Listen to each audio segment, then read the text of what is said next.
Слышу себя в одном ухе, слышу себя в одном ухе. Почему только в одном? Башкой ударился в микрофон. Профессионал.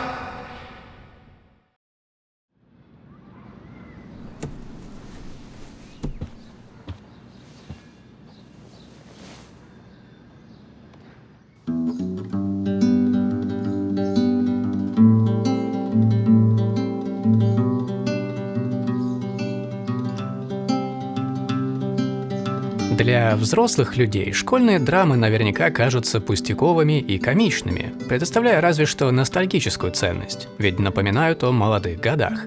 Да и сама ностальгия – вещь опасная и может превратиться в нездоровую одержимость. Для тех же, кто застрял в прошлом по нескольким весомым причинам, школьные драмы – то, что доктор прописал. А если они еще и происходят в спуки-сеттинге с целой пачкой хоррорных клише, так и еще лучше. Ничто не вызывает во мне интерес сильнее, чем история о призраках жертв ужасных трагедий, блуждающих между двух миров в надежде наконец добиться правосудия. Или о влюбленных, чьи жизни оборвались, так и не успев расцвести. Впрочем, что-то более приземленное, вроде скорби о близком человеке и терзания себя за то, что нам не подвластно, мне тоже подходит. И если смешать все эти вещи с доброй долей подросткового воображения, то получатся классические школьные страшилки, которые мне всегда нравились. Уверен, что вы слышали о пиковой даме, кровавой Мэри, мертвых девочках в школьных туалетах и, конечно же, о Гарри рубленое мясо. Так что понимаете, какого рода истории я имею в виду. Когда я впервые увидел Fear the Spotlight, она показалась мне очередным омажем на survival-хоррор эпохи PlayStation 1, но с упрощенным геймплеем. Ужастиком для более широкой аудитории, нежели любителей копить ресурсы до финального босса, после победы над которым 80% этих самых ресурсов так и остаются в ящике. И не сказать, что я был неправ. Fear the Spotlight действительно использует низкополигональную прожаренную во фритюре эстетику, от которой я, как уже не раз говорил, немного подустал. Но мелкие детали, вроде спрайтовых эффектов, дизеринга, аутентичной цветовой палитры и ненавязчивого CRT-фильтра, связывающего весь визуал воедино, заставили меня сделать исключение. Не хватает только возможности играть в 4:3. Видно, что создатели серьезно отнеслись к передаче этой стилистики, вместо того, чтобы шлепнуть на экран пиксельные шейдеры и пойти пить кофе. Интенсивность фильтра, так же как и подергивание полигонов, можно настроить на свой вкус. Я лично предпочитаю играть в PS1 игры с коррекцией геометрии, но если вам нравятся дрожащие текстурки, выкручивайте этот слайдер на максимум. Впрочем, даже несмотря на такое внимание к деталям, игра так и осталась бы пустым, хоть и красивым, байтом на ностальгию. И по-настоящему интересной для меня ее сделал сюжет и метод его подачи. Его структура похожа на слоеный пирог. Каждый клочок информации дополняет соответствующую линию и возводит всю конструкцию слой за слоем, что, стоит признать, для подобных игр обычное дело. Но только во время расследования событий А вы узнаете, что на самом деле тут замешано Б, что меняет ваше представление об А. И это я еще не говорю про линию В, придающую контекста двум другим. Каждый слой информации позволяет взглянуть на общую картину под другим углом, или, по крайней мере, с должным уровнем понимания, отчего во всем этом чертовски интересно разбираться. При этом здесь нет искусственного переусложнения и психоделики, которыми страдают многие современные хорроры. Сюжет игры довольно прямолинейный, и вместо простора для интерпретаций оставляет чувство завершенности от пережитого приключения. Мы играем за двух девочек, решивших провести спиритический сеанс в школе. В начале 90-х случился ужасный пожар, в котором погибли ученики школы Саннисайд, и девчонки пытаются выйти на контакт с их душами, или, по крайней мере, с кем получится. Мне всегда казалось странным, что доски Уиджи считаются игрушками, так как детям уж точно не стоит соваться в спиритические дела. Может, игра заключается в том, чтобы пранкануть друзей, передвинув курсор и вызвать проблему доверия на всю оставшуюся жизнь? Не знаю. В общем, ни для кого не станет сюрпризом, что это было плохой идеей, и все оборачивается настоящим кошмаром.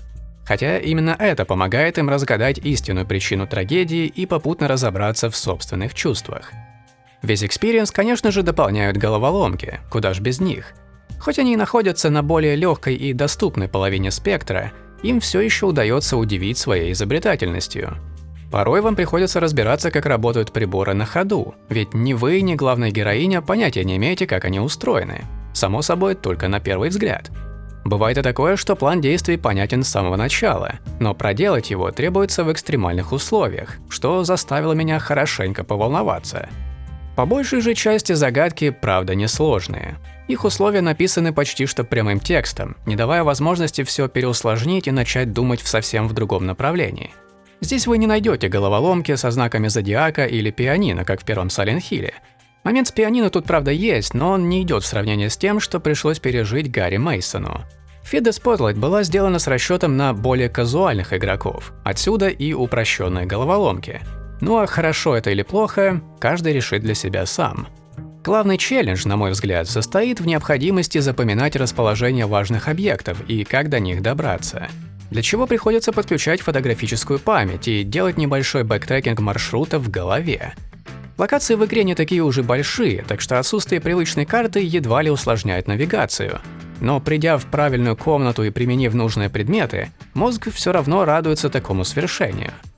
Отдельно хочется выделить интерактивность при осмотре разных объектов. Вам приходится разгибать прутья клеток, откручивать винты вентиляции и демонтировать доски вручную, шаг за шагом. А сколько в игре всяких крутилок, защелок, кнопок и рычагов, я вообще молчу. Для кого-то это показалось бы лишним, но на мой взгляд это добавляет значимости таким простым действиям, как открытие замка или ящика с инструментами. Это напомнило мне Silent Hill Shattered Memories с ее интерактивностью. Что наверняка не случайно, так как в игре есть парочка отсылок к Тихому холму. Туман над озером Талука? Где-то я это уже видел.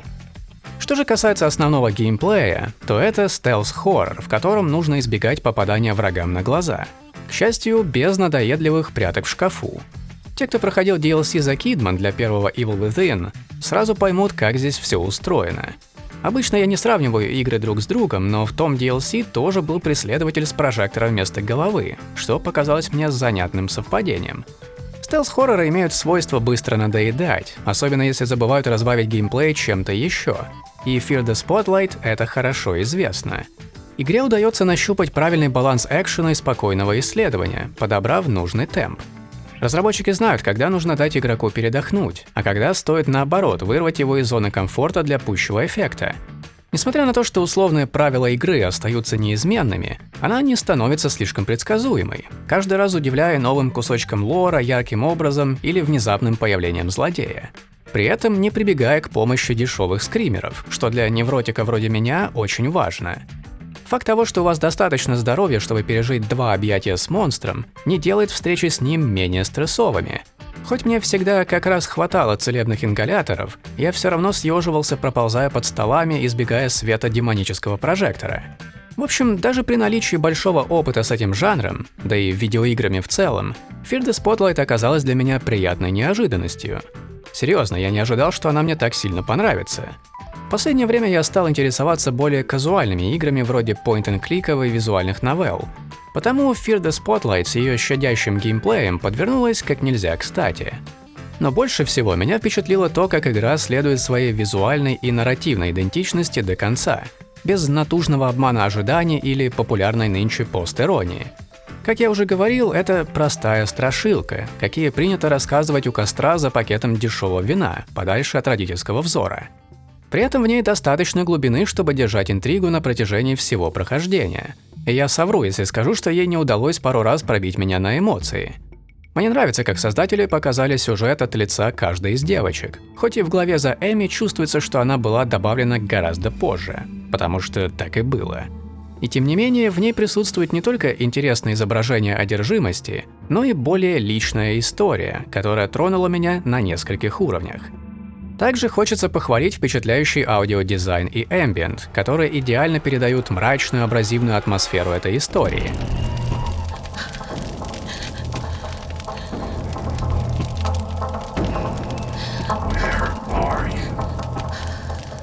Я удивлен, что об этой игре почти никто не говорит, по крайней мере в моем инфопузыре. И судя по количеству отзывов в Steam, многие действительно прошли мимо нее. Может, в Fear the Spotlight и нет механической глубины Crow Country или Emotional Damage Ротомойки, вышедших в том же году. Но на мой взгляд, Вивьен и Эми вполне могли бы занять место среди икон современного инди-хоррора. Но эй, я делаю свой вклад и настоятельно рекомендую вам пройти эту игру самим, потому что она и ее создатели этого действительно заслуживают. Это игра, сделанная всего парой супругов с любовью к жанру и эстетике, которой, правда, удается нагнать жути. Серьезно, здесь столько запоминающихся криповых моментов, что все не перечислить. И опять же, без дешевых скримеров. Благодаря тому, что игру взяла под свое крыло компания Blumhouse, она доступна на всех современных платформах, и на скидонах стоит совсем ничего, так что отмазок я не принимаю. На этом классический обзор заканчивается. Я специально писал игру максимально расплывчато, во избежание каких-либо спойлеров, чтобы те, кого она заинтересовала, могли пройти ее, зная как можно меньше. Так что, если вы собираетесь это сделать, смотреть дальше не советую. Вы всегда можете вернуться уже после прохождения и сравнить свои впечатления с моими. В общем, дальше начинается территория гигантских спойлеров, где я детально рассказываю о том, чем игра меня зацепила, на какие мысли навели меня ее темы и все такое. Короче, либо бегите играть, либо смотрите на свой страх и риск. Это последнее предупреждение.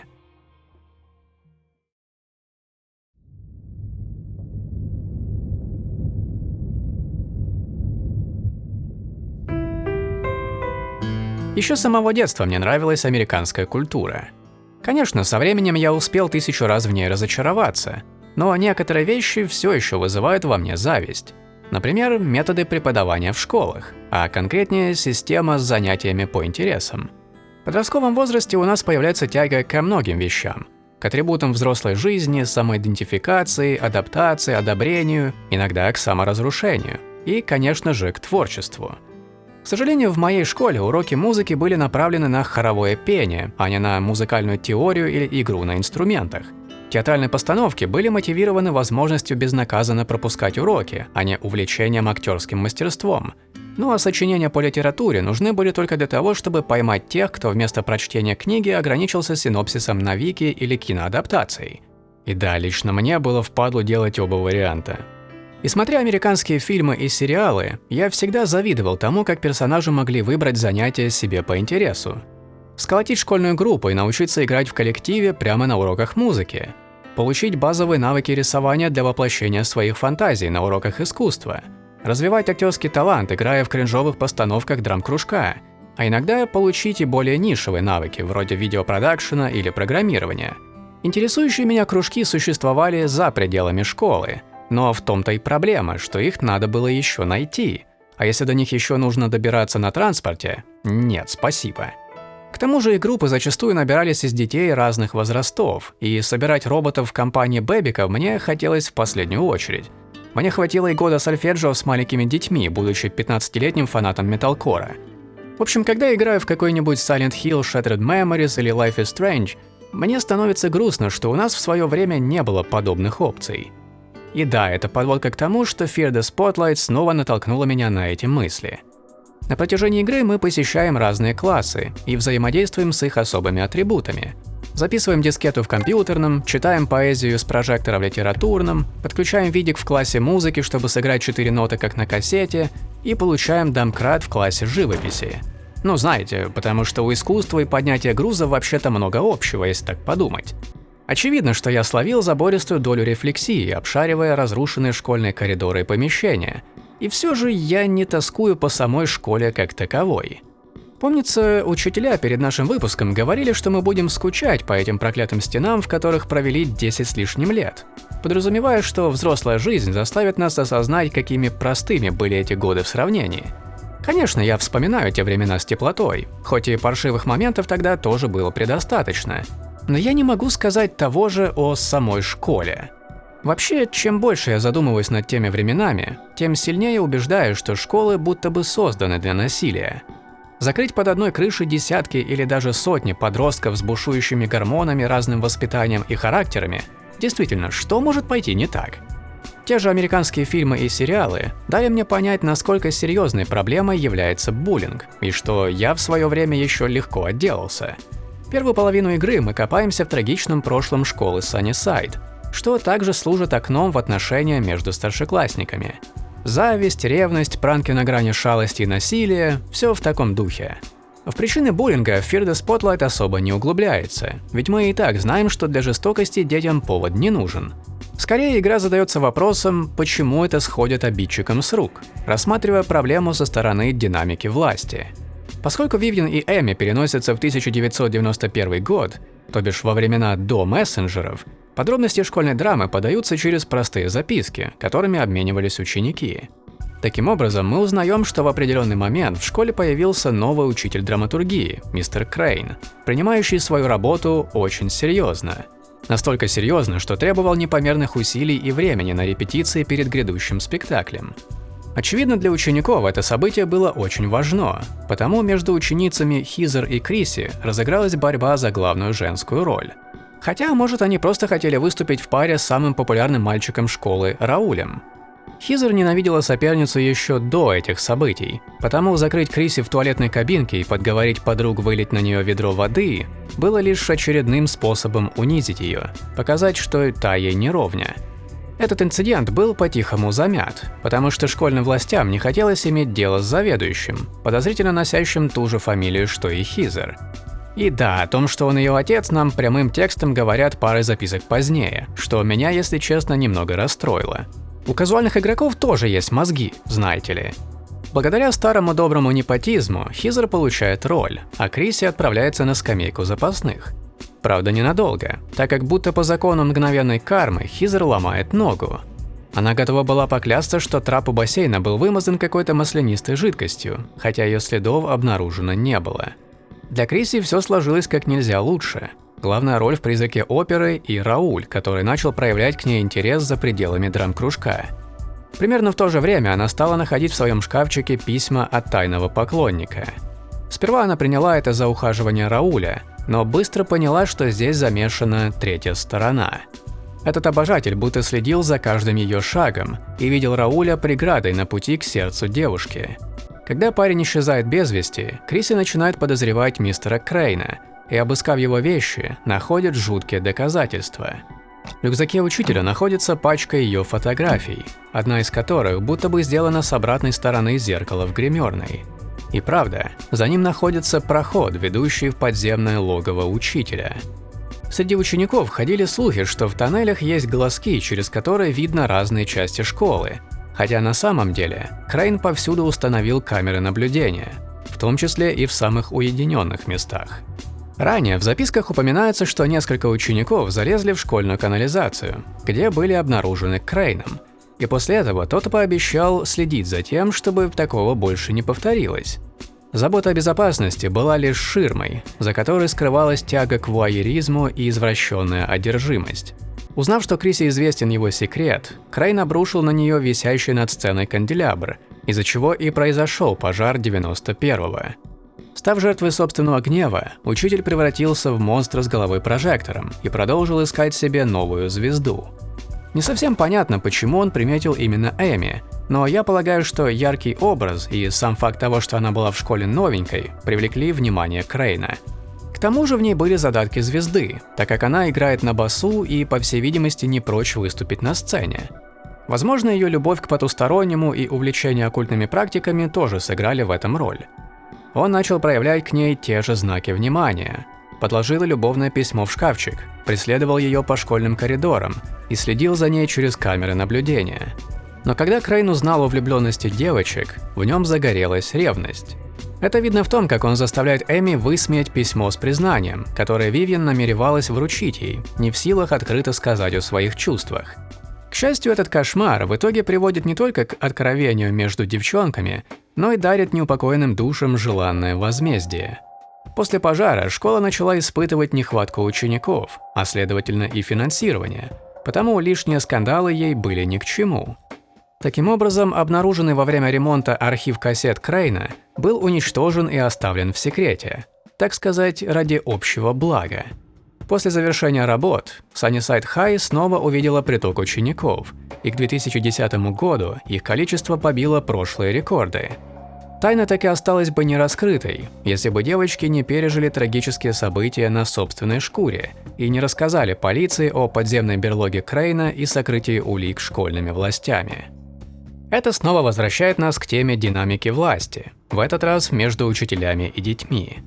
С самого детства нас учат уважать преподавателей, учителей, полицейских, в некоторых случаях даже священников. Мы доверяем этим авторитетным фигурам, ведь им всегда виднее, будто при выборе профессии им открывается великая мудрость Вселенной.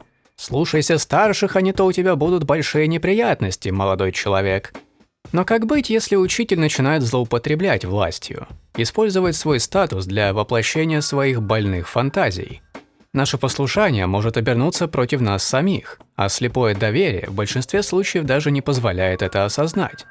Для литературы, кино и видеоигр эта концепция далеко не новая. Вы наверняка сможете привести примеры, исследующие эту тему гораздо глубже. Взять те же Rule of Rose, Alice Madness Returns или фильм «Охота» с Мадсом Миккельсеном, который показывает подобную ситуацию с противоположной стороны. И да, Fear the Spotlight не углубляется в этот вопрос, а просто ставит перед фактом того, что такая вещь произошла, оставляя все нюансы и мерзкие детали за кадром. По большому счету для того, чтобы сохранить более легкий тон общей истории. Криповый учитель, живущий в школьном коллекторе с дорогущей стереосистемой и большущим видеоархивом, идея настолько абсурдная, что могла бы стать эпизодом «Скуби-Ду» или «Мурашек». Потому я ценю то, как создателям удалось донести довольно серьезную мысль, не заигрывая с ней слишком сильно. Хотя в то же время, те, кому нравится анализировать подобные истории, тоже найдут в ней достаточную глубину. Не говоря уже о разных вариантах интерпретации самого прожектора. Слово «spotlight» можно перевести буквально, как «прожектор», или же фигурально, как «в центре внимания». Отличный фильм, кстати. Голова Крейна приняла такую форму из-за одержимости театром и желания увидеть объект своих фантазий на сцене, сделать Криси своей звездой, выставить ее на показ. В прямом смысле испепеляющий взор Крейна следит за персонажами так же, как он это делал через мониторы в своем логове. А огненный шлейф, который он за собой оставляет, очевидно отсылает к самому пожару и тому, как его гнев несет за собой разрушение. Если же обратиться к практической функции прожектора, то бишь проливать на вещи свет, можно притянуть за уши еще пару теорий. Вивьен и Эми – аутсайдеры, нашедшие утешение в компании друг друга. И как тихий чел, который не пользовался особой популярностью в классе, могу сказать, что лишнего внимания мне никогда и не хотелось. Оно приносит только напряжение и стресс. Потому рискну предположить, что девочки тоже не стремятся к популярности. Или, проще говоря, стараются не попадать в центр внимания. Что интересно, на символизм прожектора можно взглянуть и с противоположной стороны. Девочки проливают свет на преступления Крейна, обернув его методы против него. Какие-то из этих вариантов более правдоподобны, а другие наверняка лишь мои спекуляции. Но так или иначе, мне было приятно чем-то занять голову и хоть немного отвлечься от реальности.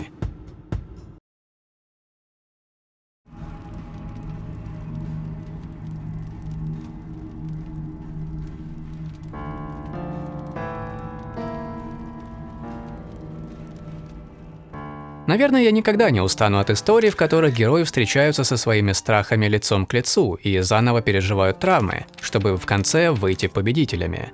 Мне нравится думать, что мне бы тоже это удалось, что такой опыт не сломает меня, а сделает сильнее. Хотя, может, я просто нахожу утешение в похожих травмах, зная, что я такой не один. Глава Вивьен была о чужой трагедии, в которой она, как и мы, была наблюдателем, разбираясь в ситуации практически с нуля. В главе Эми же перед нами предстает личная, внутренняя в обоих смыслах история. Когда во время сеанса Крейн берет над ней контроль, сознание Эми оказывается запертым в тяжелых воспоминаниях, которые принимают форму ее родного дома. Это позволяет нам узнать ее получше как персонажа и увидеть источник ее травмы собственными глазами. Эми со своим братом Джуном и родителями жили в небольшом двухэтажном доме со своим двориком и сараем. Из мелкой характеризации нам становится известно, что отец любил сигары и блюз, а мать весьма религиозна и обожает мыльные оперы. У детей были свои отдельные комнаты, при взгляде на которые можно с легкостью определить их увлечения и характеры. Эми с братом были довольно близки, даже сколотили группу. Джун играл на гитаре, а она на басу. Он также научил ее взламывать замки, что здорово ей пригождается.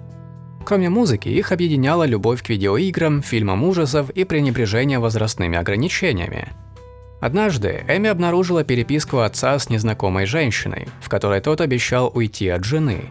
Вскоре произошел упомянутый развод, и отец уехал к другой женщине, оставив детей под опекой матери. Содержать большой дом с 2 детьми в одиночку очень нелегко, и даже работа в несколько смен едва ли позволяла сводить концы с концами. Доходило до того, что во время отключения света за неуплату Джуну приходилось приспосабливать автомобильные аккумуляторы к стиральной машинке, чтобы иметь чистую одежду. Жизнь была нелегкой, и новость о сердечном приступе отца все приняли по-разному. Джун волновался о его здоровье и подумывал навестить больного. Эми все еще злилась и не желала прощать предательство отца. А мать была слишком занята, чтобы переживать еще и об этом. Да и очевидно, остались они не в лучших отношениях. В конце концов, брат все же решил переехать к отцу, получив приглашение от его новой жены. Для Эми это стало очередным предательством, на этот раз еще более болезненным. Никаких объяснений она и слушать не желала, затаив сильную обиду.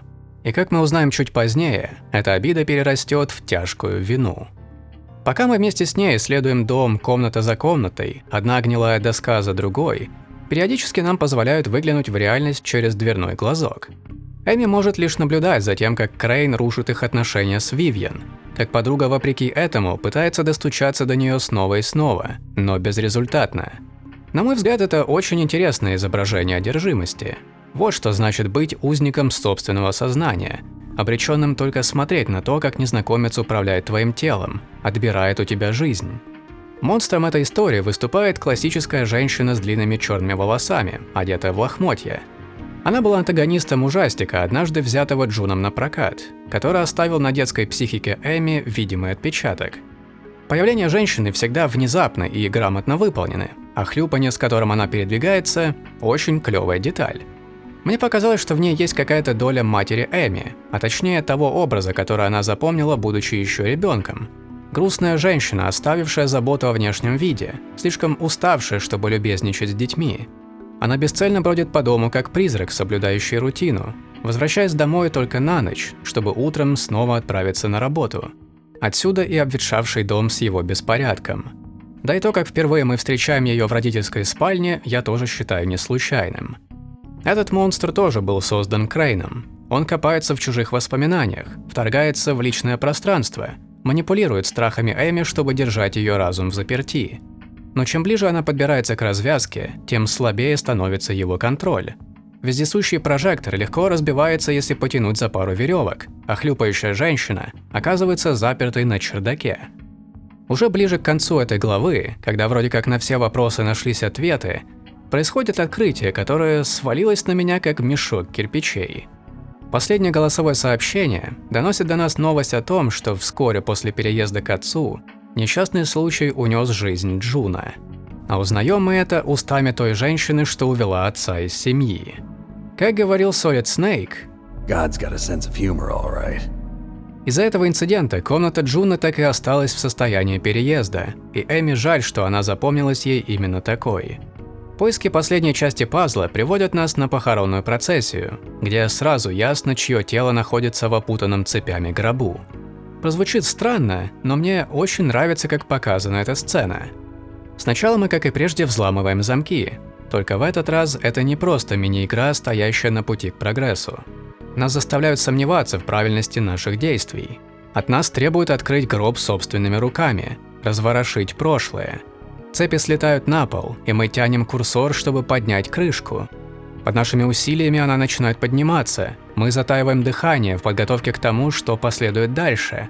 Однако нас останавливает рука брата, ограждая от того, чего Эми видеть не стоит. То, как ощущается вес и тайминг этого момента, подействовало на меня как следует. В этом простом приеме заметны внимание к мелочам и продуманность механик, ожидаемые от какого-нибудь многомиллионного AAA-проекта, но уж точно не от инди-хоррора, сделанного двумя людьми. После этого Джун и Эми разделяют очень трогательный момент, позволяющий ей проститься с братом и начать двигаться дальше, получив от него финальный макгаффин от замка. Вот как развивалась история глазами Эми до тех пор, пока Вивьен не нашла ее в театре перед битвой с боссом. Раз уж мы здесь почти закончили, думаю, стоит упомянуть еще кое-что. Shattered Memories в этом видео уже всплывало несколько раз, но тут я позволю себе провести прямое сравнение. В этой игре важную роль выполнял мобильный телефон Гарри, с помощью которого решались загадки, находились побочные встречи с призраками и, самое главное, можно было звонить по найденным номерам для получения контекста о персонажах и местах, либо же просто ради пары забавных интеракций. Во второй главе Fear the Spotlight телефон тоже играет важную роль. Старые переписки проливают свет на отношения между Джуном и Эми, а из диктофонных записей можно узнать, как она познакомилась с Вивьен и как окрепли их отношения. Телефон также проливает свет и буквально, служа в качестве фонарика. Впрочем, использовать его по назначению тоже приходится.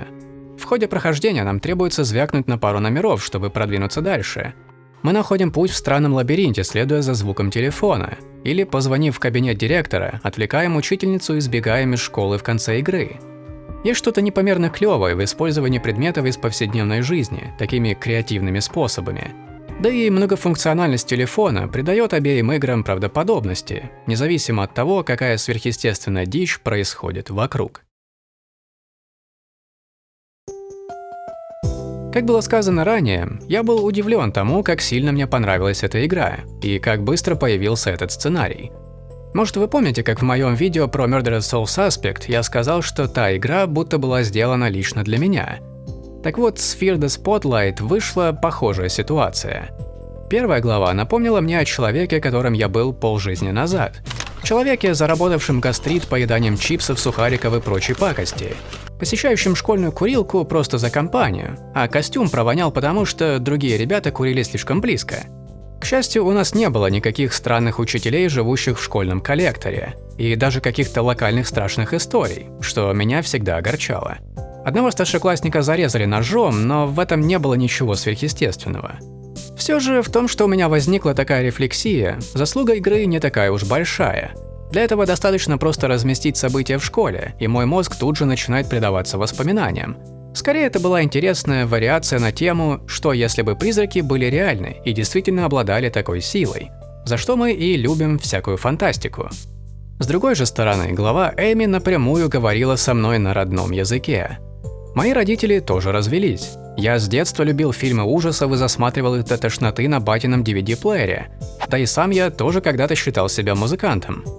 Моя воображаемая комната была бы увешана постерами My Chemical Romance, The Birthday Massacre и Sum 41. Но поскольку эта мечта никогда не сбылась, мне всегда приятно пережить такой опыт глазами другого персонажа. А потеря близкого человека, еще и при таких непростых обстоятельствах, просто не могла оставить сентиментального чела вроде меня равнодушным. Много моих внутренних диалогов также прозвучало и об отношениях главных героинь. Здесь не заложен какой-то серьезный посыл. Это обычная подростковая влюбленность в ее первозданной форме, наивная и романтизированная. И знаете, мне нравится, что этот аспект игры показан так приземленно и обыденно, приняв его как данность и позволив ему просто спокойно существовать, как и должно быть в реальной жизни. Создателям также удалось передать ту неловкость, с которой мы все наверняка стеснялись признаться другому человеку в своих чувствах, потому придумывали всякие любовные письма или сообщения. Эта игра хорошо показывает, что даже в простых вещах можно увидеть много интересного. Именно благодаря ее доступности больше людей сможет прикоснуться к этой истории и, возможно, найти отражение себя, как это было со мной. Не каждая игра должна быть многоуровневой деконструкцией жанра. Порой достаточно и чего-то более прямолинейного, а мозг сам найдет за что зацепиться. То же самое касается и геймплея. Я рад, что создатели не пошли по очевидному маршруту и не сделали очередной ретро-survival horror, потому что у них получилась игра со своей идентичностью и уверенным креативным направлением. Проще говоря, они знали, чего хотят, и довели идею до конца, что как минимум вызывает уважение. Надеюсь, что Fear the Spotlight не была просто экспериментом, подхваченным большим издателем в качестве одноразовой услуги. И когда-нибудь мы увидим, на что способны Cozy Game Pals с вынесенным из своего дебюта ценным опытом.